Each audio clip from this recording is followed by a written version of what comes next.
بسم اللہ الرحمن الرحیم۔ زی اسلامک ٹی وی کے محترم ناظرین السلام علیکم۔ پیارے دوستو، آج کی ویڈیو میں ہم بتائیں گے کہ حضرت عیسیٰ علیہ السلام کی قوم کو اللہ نے خنزیر کیوں بنا دیا۔ تو دوستو بڑھتے ہیں ویڈیو کی جانب۔ ایک دن حضرت مریم سلام اللہ علیہا بیت المقدس سے جڑے حجرے میں عبادت الہی میں مشغول تھیں کہ اچانک حضرت جبرائیل امین انسانی شکل میں اندر آ گئے۔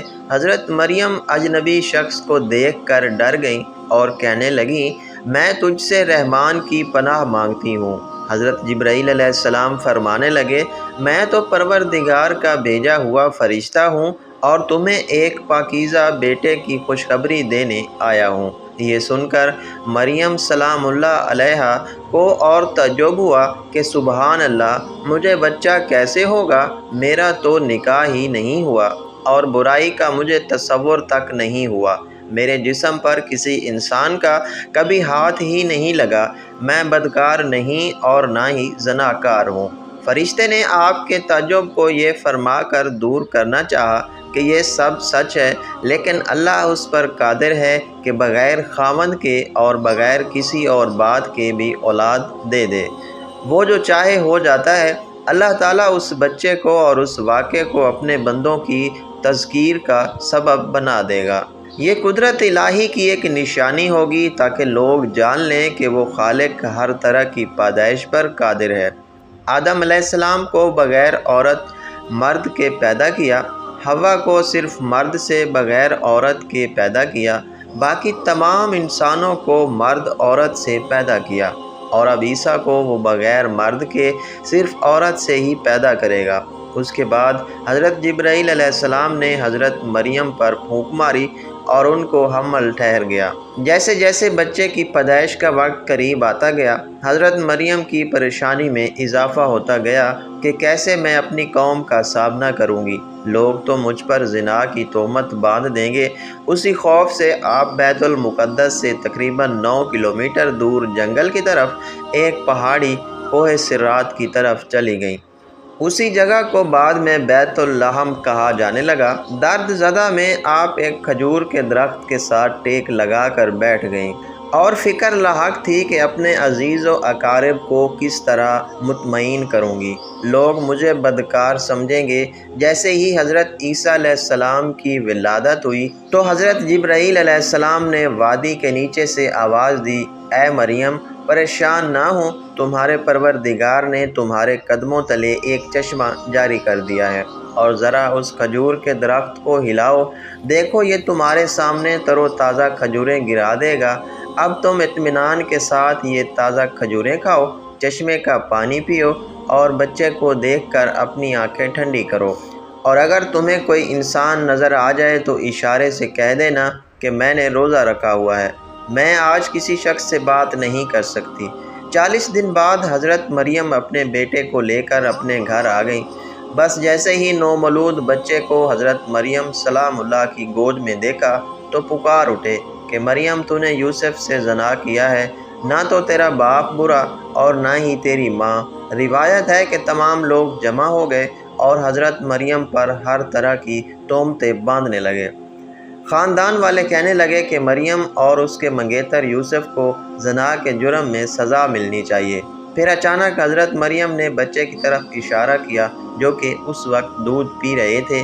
وہ بول اٹھے، میں اللہ کا بندہ ہوں، اور پھر اللہ کی طرف سے نبوت اور کتاب ملنے کی خبر دی۔ اس کے بعد فرمایا، اللہ نے مجھے نماز اور زکوٰۃ کا پابند بنایا، اور جب تک میں زندہ ہوں مجھے اپنی والدہ کا حق ادا کرنے والا بنایا، اور مجھ کو سرکش اور بدبخت نہیں بنایا، اور اللہ کی سلامتی ہے مجھ پر جب میں پیدا ہوا، جب میں مروں گا اور جب دوبارہ زندہ کر کے اٹھایا جاؤں گا۔ یہ سننے کے بعد کچھ لوگوں کو تو یقین ہو گیا کہ بی بی مریم پاک دامن ہے اور یہ بچہ اللہ پاک کا معجزہ ہے، لیکن زیادہ تر پھر بھی حضرت مریم اور ان کے بیٹے حضرت عیسیٰ علیہ السلام کے خلاف ہی رہے۔ جب حضرت عیسیٰ علیہ السلام کی عمر مبارک 7 سال کی ہوئی تو یہودیوں نے ان کو بہت تنگ کرنا شروع کر دیا اور بیت المقدس کے حالات خراب ہونے لگے۔ تو حضرت مریم سلام اللہ علیہا اپنے بیٹے حضرت عیسیٰ علیہ السلام کو لے کر مصر کی طرف ہجرت کر گئیں۔ پھر 13 سال مصر میں رہنے کے بعد اللہ پاک کے حکم سے دوبارہ فلسطین آئیں۔ پھر اللہ پاک نے 30 سال کی عمر میں حضرت عیسیٰ علیہ السلام کو انجیل عطا فرمائی۔ اللہ پاک نے حضرت عیسیٰ کو بے شمار معجزات عطا فرمائے، جن میں قابل ذکر یہ ہیں: حضرت عیسیٰ علیہ السلام بغیر والد کے پیدا ہوئے، ماں کی گود میں ہی کلام کرنا شروع کر دیا، مٹی کا پرندہ بنا کر پھونک مارتے تو وہ اڑنے لگتا، پیدائشی نابینا کی آنکھوں پر ہاتھ پھیرتے تو اس کو نظر آنے لگتا، کوڑ اور جذام کے مریضوں کو ہاتھ لگاتے تو بالکل صحت یاب ہو جاتے، جو کچھ لوگ کھاتے یا اپنے گھروں میں رکھ کر آتے آپ علیہ السلام سب تفصیل سے بتا دیتے۔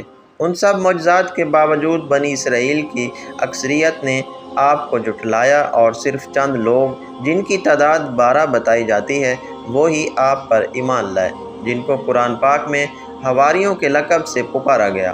ارشاد باری تعالیٰ ہے، جب حضرت عیسیٰ علیہ السلام نے ان کا کفر محسوس کر لیا تو کہنے لگے، اللہ تعالیٰ کی راہ میں میری مدد کرنے والا کون کون ہے؟ حواریوں نے جواب دیا، ہم اللہ تعالیٰ کی راہ میں آپ علیہ السلام کے لیے مددگار ہیں۔ ہم اللہ تعالیٰ پر ایمان لائے اور آپ علیہ السلام کو گواہ رہیے کہ ہم تابع دار ہیں۔ اس کے بعد تبلیغ کی غرض سے حضرت عیسیٰ علیہ السلام اپنے حواریوں کے ساتھ شام تشریف لے گئے۔ وہاں بھی بنی اسرائیل نے آپ کی بڑھ چڑھ کر مخالفت کی اور ہر طرح سے آپ علیہ السلام کو اذیتیں دیں۔ پھر ایک دن حضرت عیسیٰ کی حواریوں نے عجیب فرمائش کی، جس کو اللہ پاک نے قرآن میں اس طرح بیان کیا ہے: اور جب حواریوں نے کہا، اے عیسیٰ ابن مریم، کیا آپ کا پروردگار ایسا کر سکتا ہے کہ ہم پر آسمان سے طعام نازل کرے؟ انہوں نے کہا، اگر ایمان رکھتے ہو تو اللہ سے ڈرو۔ وہ بولے، ہماری خواہش ہے کہ ہم اس میں سے کھائیں اور ہمارے دل تسلی پائیں، اور ہم جان لیں کہ تم نے ہم سے سچ کہا اور ہم اس خوان کے نزول پر گواہ رہیں۔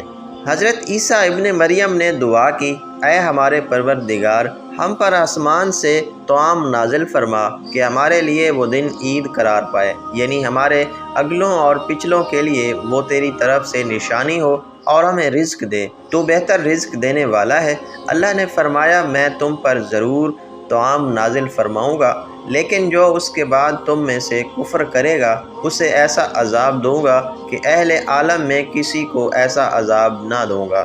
اب حضرت عیسیٰ علیہ السلام کی قوم پر بندروں اور سور بن جانے والا جو عذاب آیا، اس کی 2 طرح کی روایات ملتی ہیں۔ ایک تو یہ ہے کہ اس قوم کے 40 دن کے قریب لوگوں نے حضرت عیسیٰ علیہ السلام کے گھر کو گھیر لیا اور آوازیں کسنے لگے کہ زنا کی پیدائش ہمارے علاقوں سے نکل جاؤ۔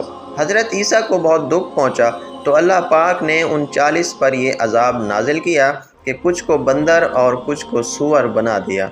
قرآن میں اللہ پاک فرماتا ہے، کہہ دو، کیا میں تمہیں بتاؤں کہ اللہ کے ہاں ان میں سے کس کی بری جزا ہے؟ وہی جس پر اللہ نے لعنت کی اور اس پر غضب نازل کیا، اور بعضوں کو ان میں سے بندر بنایا اور بعضوں کو سور، اور جنہوں نے شیطان کی بندگی کی وہی لوگ درجہ میں بدتر ہیں اور راہ رات سے بھی بہت دور ہیں۔